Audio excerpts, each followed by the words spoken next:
mad, me sick, me Reggaeville. Reggaeville family, this is Reggae Jam 2019 and I have fresh off the stage Denham Smith. How is everything, sir? Yeah, man, good, man. Bless up. It's my first time here. I love it. Really? Yeah, Your man. first time. Wow, welcome to this amazing event. I'm telling you, it's the first time and it's beautiful. I'm loving it. So you see, I come and I meet you guys here, so it's a ball.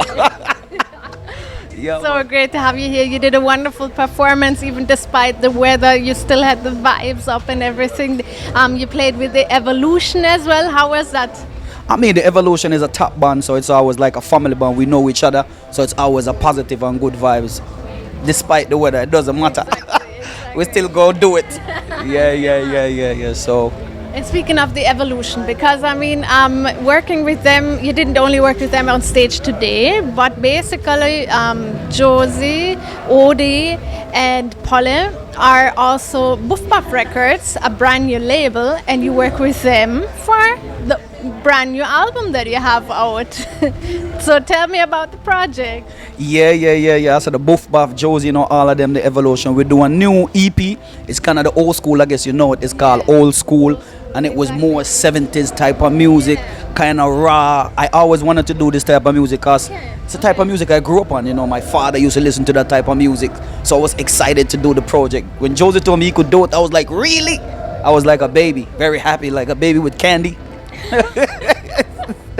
So whose idea was it to come up with Old School? That came up from your side, or did the Evolution approach you, or Buff Buff Records approach you?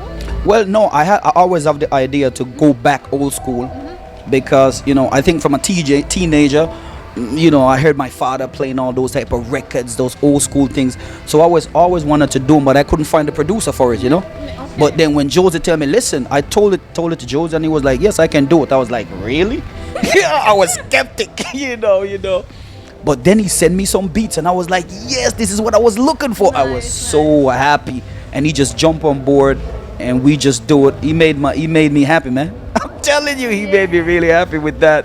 So I was excited and we all was excited. So we're happy. Now the baby is there and first baby. Amazing. So congratulations on the first baby. I mean, but you also, it's not just Old School, that's not just the name of it, but you also recorded it in a very special, in a studio as well, in a special way and with special instruments, right? Yes. And even the sound, mix the stone in Berlin with this old analog sound because we wanted that. We didn't want the digital thing. We just wanted it dirty, just the way it is. And so it's all recorded analog with analog equipment, with real instruments and all of that? Yes, exactly. All analog equipment. That's why it sounds like that. And we didn't want it to make it fine. So we wanted it to stay just the way it is, out of the box. That's what it is. Like them guys back in the days, one take. Really? Everything one take? Yeah. Actually, it was a one. Seriously, it's one take. Wow. Even all those songs, it's one take. I didn't have time. I just one take, and it was just straight. I wanted to experience. I was thinking, how did those guys did it back then? They had just one shot. Yeah. And I pushed myself, and it was a beautiful experience. Much respect for that. I really love how you approach the whole project. Also that you work with those guys. Did you also approach writing the lyrics differently for a project like that? Because I mean, Shake Your Bumper and stuff like that would maybe not so much fit on a vintage kind of project.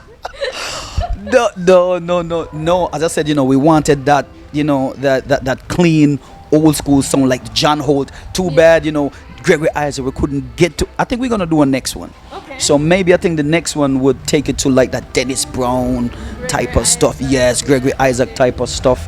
But this one, as I said, we just try to keep it clean. No shake your bum bum. Save that for next time. Maybe the next one. Or after the other baby. Yeah, maybe the second baby can shake your bum bum. Yeah, okay. Let's see. Well, we'll look forward to hearing it and we'll find out. But how do you normally approach writing lyrics in general? Are these personal experience you gain your inspiration from? And if so, who's the troublemaker girl? Everybody asks me that question. Who's the troublemaker girl? I guess I'm not going to tell you guys who the troublemaker girl is. I will keep that one classified. Okay. No. No, but as I said, experience. As I said, I think when we say we are writers, actually, we are not the real writers. I think our surrounding, people, time writes itself. It's like a hard drive, and it keeps writing on the hard drives. And I always say, time writes itself. Because sometimes we there as a musician trying to figure out lyrics, and it just come when it comes. It sounds crazy. It's like a simple science, so we explain it. We explain it from a spiritual perspective, so I guess it's just, time. And we just depend on time to write. That's why they say time is a master, right? So time just writes itself. So you would not sit down and say, all right, let me write a song now. You would just wake up in the morning maybe and boom, there's the idea. That's how we do it. Like we say, the time it comes, the song just write itself. Because I think when we force the songs, all those songs where I write till now, I never force it. I just get up and be like, now. Sometimes I have the instrumental sitting on there half a year. I can't touch it until it comes. And then it just write itself. And it's a crazy mechanism, isn't it? Yes. I mean, as I said, we all know we can do it intellectual or, but I don't do it like that. I let time. You remember this cartoon where the babies are not born? They brought with a bird. I forgot what the movie is. It's like a comic. I like comics, and they just bring the babies with a pelican. Be like, yo. Yes, it's crazy. So I'm just sitting down there like who, and then sometimes all of a sudden there's the pelican. Just bring me the track. And here's the baby. I'm like, okay, here's the track, and I'm like, okay, thank you. That's something like that. It sounds crazy, but Alright. Yeah. That's how it works. So I'm definitely looking forward to hearing more pelican drop babies coming from your side also, and drop them off. Maybe I will call the track Pelican Drop the Baby. Mad. You should make a dance move for it as well. Seriously, I'm gonna maybe one of them old school scale Pelican drop the track. That's what I'm gonna do. Watch it.